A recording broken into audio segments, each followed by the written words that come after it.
Assalamualaikum warahmatullahi wabarakatuh. Di sini saya akan mempresentasikan tentang diagram konteks komposisi DFD serta desain UI yang telah saya buat, melanjutkan hasil laporan saya, yaitu rekam medis pada puskesmas TPI.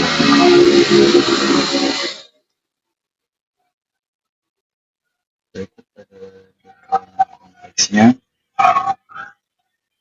dimulai dari pasien yang datang ke puskesmas, lalu pasien memberikan datanya, kemudian pasien mendapatkan antrian, lalu data pasien masuk ke bagian pendaftaran dengan informasi proses, lalu mendapatkan informasi pasien yang nantinya berguna bagi dokter, bagian farmasi, dan bagian pembayaran.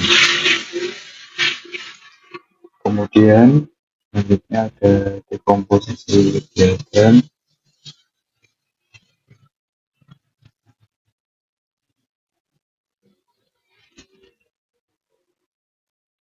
yang mana pada bagian paling atas mungkin terlihat kecil, tapi tulisan sistem rekam medis, lalu proses 1 ada pendaftaran, kemudian pemeriksaan, proses 3 pelayanan farmasi, dan pembayaran. Kalau proses pendaftaran tersebut memiliki 3 tabungan. Yang pertama ada data pasien, lalu kartu pasien, dan kemudian lalu proses kedua yaitu pemeriksaan. Pada pemeriksaan ini terdapat 3 proses awalnya. Yang pertama yaitu cek fisik, lembar periksa, serta melakukan resep obat.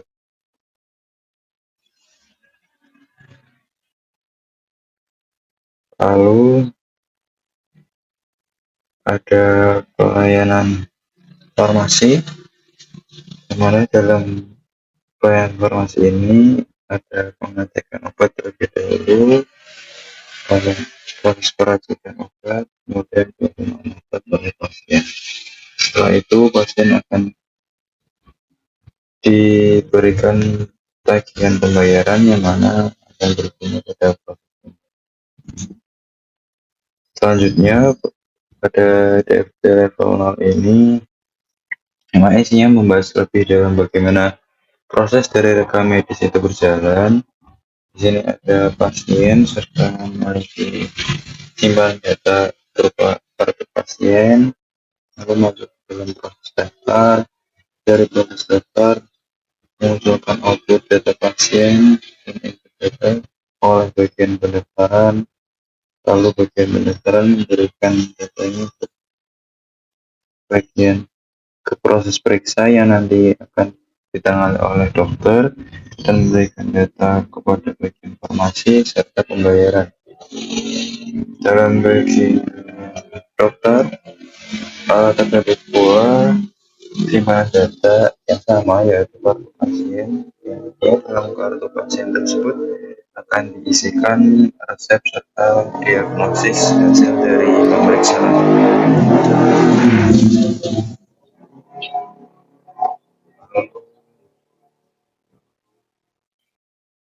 Setelah melalui proses pemeriksaan, pasien akan menuju ke pelayanan farmasi, yang mana di pelayanan farmasi ini pasien akan menukarkan resep obat yang telah diberikan oleh dokter. Dan pada bagian farmasi ini yang tadi saya sudah sampaikan, pasien akan mendapatkan tagihan obat serta bagian pembayaran yang nantinya akan diserahkan ke bagian pembayaran.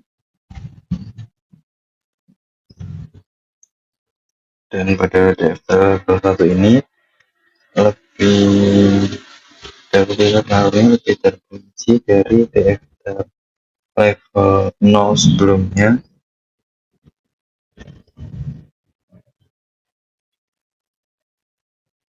dan ada tambahan seperti data simpan pada hasil pemeriksaan yang akan disimpan pada data hasil pemeriksaan. Lalu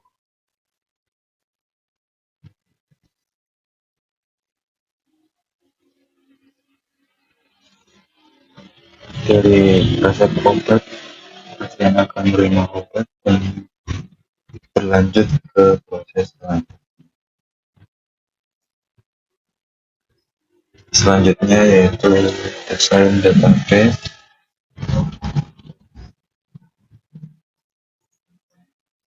Pada desain database di sini ada 13 field, yang mana setiap fieldnya memiliki data yang berbeda. Yang pertama ada nama pasien, bertipe varchar. Lalu kedua ada keluhan pasien yang bertipe varchar. Jika ada tanggal rekam medis yang bertipe date. Kemudian ada ID dokter yang bertipe varchar, yang ada diagnosis sama bertipe varchar. 6 dokter, nama dokter yang bertipe varchar. Lalu ID farmasi yang bertipe integer, ID obat bertipe integer, nama obat bertipe varchar, ID bagian pembayaran bertipe integer, dan sampai ke terakhir ada harga obat yang bertipe integer. Lalu ada fungsinya, varchar ya ini untuk menampung data yang berupa huruf ataupun simbol-simbol seperti tanda tanya dan lain sebagainya. Sementara date yaitu untuk menampung data yang mana data tersebut berisikan tanggal, dan integer memiliki fungsi yaitu menampung data yang dalam data tersebut berisikan angka-angka dan berfungsi nantinya pada proses penjumlahan. Kemudian pada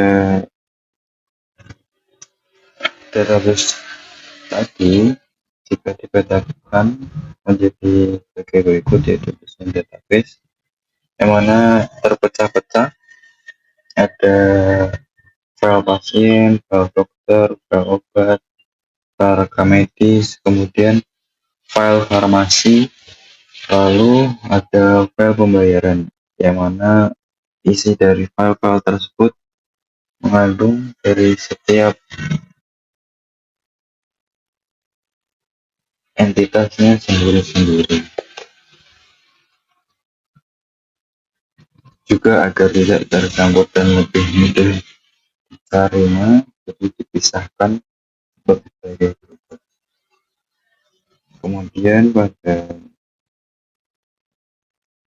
slide selanjutnya yaitu desain user interface. Yang pertama ada halaman login. Seperti biasa pada halaman login, user atau pasien akan dimintai untuk mengisikan emailnya dan passwordnya. Itu pun jika user tersebut atau pasien tersebut telah memiliki akun pada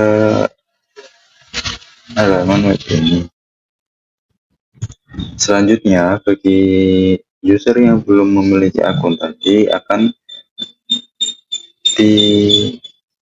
ditujukan kepada halaman registrasi ini, di mana user akan dimintai terlebih dahulu untuk mengisikan nama, email, password, dan nomor telepon user, yang mana nantinya hasil input tersebut akan berguna bagi ID pasien. Lalu terakhir pada halaman utama User bisa mencari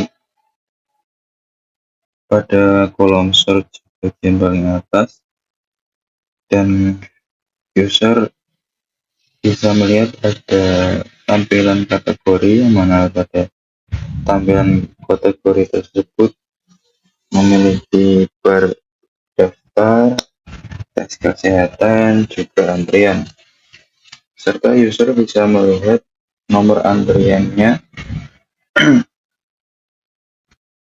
setelah ia mendaftar pada bagian bawah atau di atas footer dari tampilan web.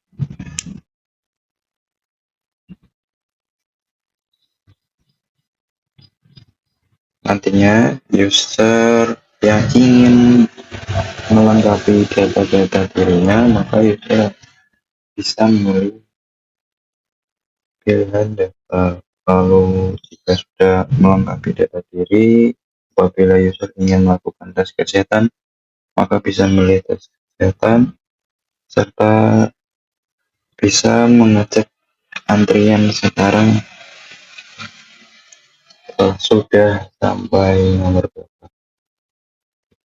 Lalu pada bagian footer data metode pembayaran, dan ada juga kontak dari admin puskesmas, lalu ada email puskesmas, dan lain sebagainya. Mungkin itu saja yang dapat saya sampaikan, kurang lebihnya mohon maaf, dan apabila ada tutur kata yang kurang berkenan mohon dimaafkan, serta mohon maaf ada kendala kamera, jadi saya minta maaf apabila facecam saya tidak muncul. Sekian dan terima kasih. Wassalamualaikum warahmatullahi wabarakatuh.